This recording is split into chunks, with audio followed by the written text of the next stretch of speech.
Sa buong Asya, halos ang bansang Katoliko lamang ay Pilipinas.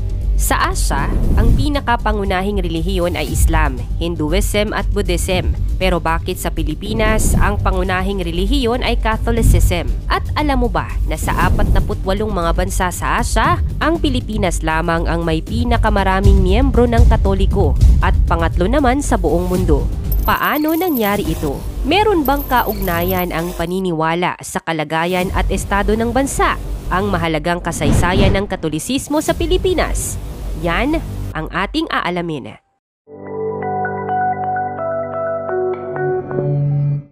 Sa bansang Pilipinas, konserbatibo ang mamamayan na halos ang katerba ang pagdiriwang, tradisyon at kapistahan. Anumang kaganapan, birthday man o kasalan, kahit ang bulsa ay walang laman, pwede naman daw mangutang sa ngalan ng handaan.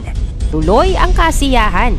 Ayon sa iba't ibang paniniwala, ang Katolisismo ay kauri ng iba't ibang denominasyon gaya ng Protestanismo at Eastern Orthodox. Ngunit tanging Pilipinas ang may populasyon ng pinakamaraming Katoliko Kristiyano sa Asia Pasipiko. Nangangahulugan na sa rehiyon sa Asia, isang minority group ang Pilipinas kung pag-uusapan ang relihiyong Katoliko na tanyag lamang sa Europa at Latin America.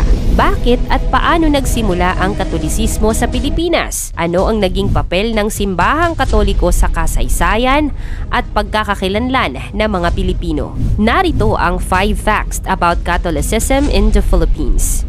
Una, ang mahabang kasaysayan ng Katolisismo sa Pilipinas. Ang pagdating ni Ferdinand Magellan sa Pilipinas noong 1521 ay hudyat ng pagsisimula ng Katolisismo sa bansa. Noong Marso 1521, dumating si Magellan sa pulunang Homonhon sa Eastern Samar. Kasunod nito, nagpatuloy sila sa kanilang paglalakbay patungong Limasawa, isang maliit na isla sa Leyte Gulf. Dito sa Limasawa, ipinagdiwang nila ang unang misa katolika sa Pilipinas noong Marso 31, 1521. Na itinuturing na simula ng pagpapakilala ng Katolisismo sa bansa. Hindi nagtagal ang pagkatapos ng kanilang pagdating. Si Magellan at ang kanyang ekspedisyon ay nagpatuloy sa kanilang paglalakbay patungo sa Cebu. Sa Cebu, naipatupad ni Magellan ang binyag kay Haring Humabon at sa kanyang asawa, na kung saan ay naging simula ng pagsasabuhay ng Katolisismo sa bansa. Nang si Magellan ay napaslang sa labanan sa Mactan, nagpatuloy pa rin ang paglaganap ng Katolisismo sa Pilipinas ng mga Espanyol. Nagpadala ang Espanya ng iba't ibang mga misyonaryo. At ang pagdating ni Miguel Lopez de Legazpi, kasama ang paring Agustino na ginawang permanenteng kolonya ang Cebu. Sinundan ito ng mga Fransiskanong praile na naglakbay sa Hilagang Luzon, kabilang na si Fray Juan de Plasencia na nagtatag ng mga misyon at simbahan. Maraming lokal na tribo ang nagpakita ng pagiging bukas sa Katolisismo at marami sa kanila ang tinanggap ang bagong relihiyon. Isinagawa naman ng mga Heswita ang mga misyon sa iba't ibang bahagi ng bansa kung saan nagtayo sila ng mga paaralan, nagturo ng relihiyon at nagsulong ng mga aktibidad na nagbibigay diin sa Katolisismo gaya ng pagpapakilala ng mga kapistahan at selebrasyon. Pangalawa, third largest Catholic population in the world. Bilang isang bansa na may pinakamalaking populasyon ng mga Katoliko sa Asia, ang Pilipinas ay 86% Roman Catholics o mahigit 85 million na mga Pilipino noong 2020.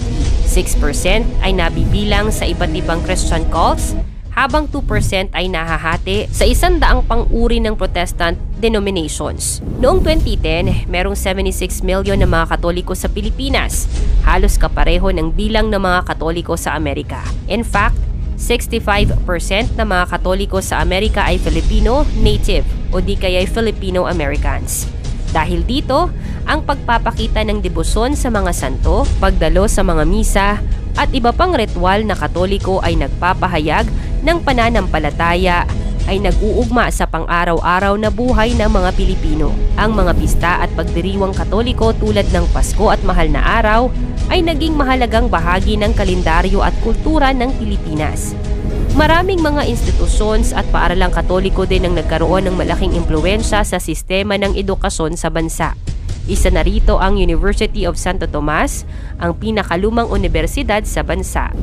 Pangatlo, sikat ang mga pope sa Pilipinas. Halos 9 sa 10 Pilipino, kabilang na ang 95% ng mga Pilipinong Katoliko, ay nagsasabi na pabor sila sa Papa ng Roma o ang Pope.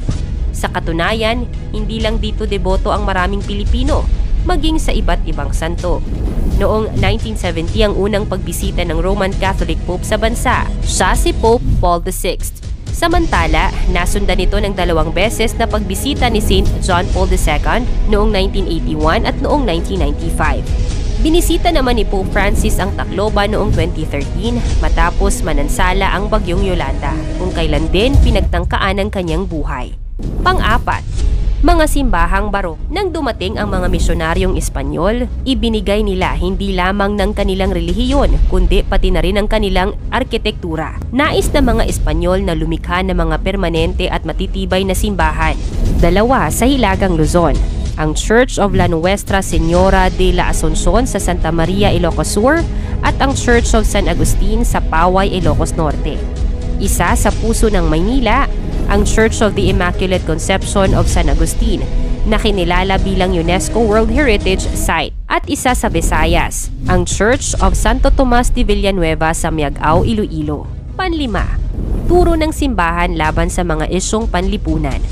Maraming mga Pilipino ay may konserbatibong tingin sa iba't ibang isyong panlipunan dahil masidhi ang kanilang paniniwala sa mga turo ng simbahang Katoliko.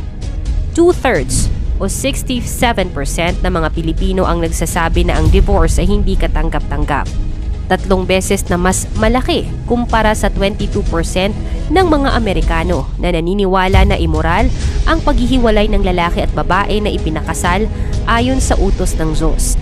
Samantala, 93% ng mga Pilipino ayon sa Pew Research Studies ang paniniwala na ang abortion ay immoral o hindi alinsunod sa tamang moralidad ng isang tao. Sa 40 mga bansang tumutugon sa survey at nagsabi na masama ang abortion, tanging Pilipinas lamang ang naglahad ng opinyon dahil sa kanilang paniniwala at relihiyon. Hati man ang opinyon ng lahat, lalo na sa kasalukuyan, karamihan sa mga Pilipino, lalo na ang tunay na Kristiyano, ang naniniwala na ang aborson ay isang malaking kasalanan sa Diyos. Posibleng ang pang-aabuso sa demokrasya, korupsyon sa politika, walang habas na paggasta at kawalan ng disiplina kung bakit ganito ang ating ekonomiya. Sana, sa pagpapatuloy ng panahon, maunawaan ng mga Pilipino ang tamang pagpapahalaga at tunay na aral ni Kristo. Dahil ang katotohanan ang magpapalaya sa tao. Meron bang kaugnayan ang paniniwala ng mga Pilipino sa kalagayan at estado ng ating bansa? Ikomento mo naman ito sa ibaba. Paki-like ang ating video, mag-subscribe at i-share mo na rin sa iba. Salamat at God bless.